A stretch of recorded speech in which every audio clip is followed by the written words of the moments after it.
حرم کے امام ہیں حضرت قاری سدیس۔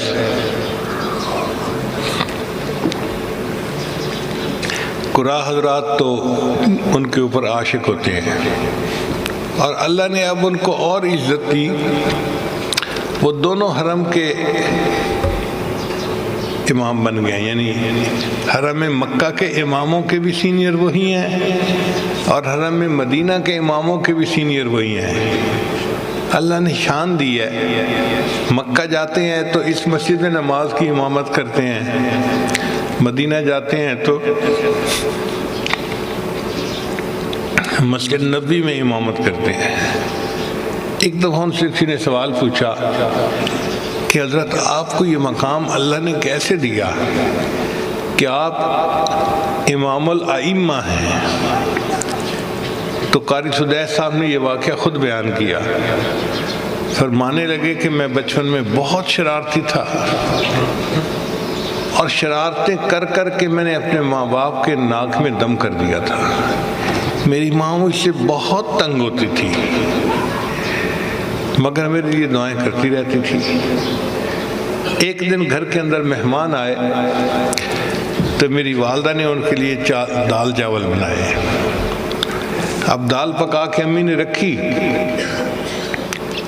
تو میرے ذہن میں کیا شیطانیت آئی کہ میں نے ریت کی ایک مٹھی بھری اور سالن کے اندر ڈال دی۔ دیکھنے میں تو کسی کو پتہ نہ چلا۔ جب مہمان کھانے بیٹھے تو ان کو پتہ چلا کہ جی سالن کے اندر ریت ملی ہوئی ہے، سالن کھانے کے قابل ہی نہیں ہے۔ تو اس وقت بڑا شور ہوا اور میری امی کو بہت ہی ذلت اٹھانی پڑی۔ تو امی نے کہا پتہ کرو یہ کیسے ریت اندر چلی گئی۔ تو جب پتہ کیا تو میری شرارت سامنے آ گئی۔ تو امی کو بتایا گیا کہ تیرے بیٹے سدیس نے شرارت کی ہے اور اس کے اندر ریت ڈال دی۔ کہنے لگے اس وقت امی کا چہرہ غصے سے سرخ تھا اور وہ پریشان تھی میری جو ہے نا شرارت کی وجہ سے، اور اس غصے کے عالم میں امی نے مجھے کہا کہ بیٹے تو نے مجھے بہت ذلیل کر دیا، رسوا کر دیا مہمانوں کے سامنے، پتہ نہیں تجھے کب ہدایت ملے گی۔ میں تو دعا کرتی ہوں اللہ تجھے حرم کا امام بنا دے۔ اس غصے کے عالم میں جو ماں نے یہ کہا کہ میں تو دعا کرتی ہوں اللہ تجھے حرم کا امام بنا دے، اللہ نے اس کو قبول کر لیا اور آج میں دونوں حرم کا امام ہوں۔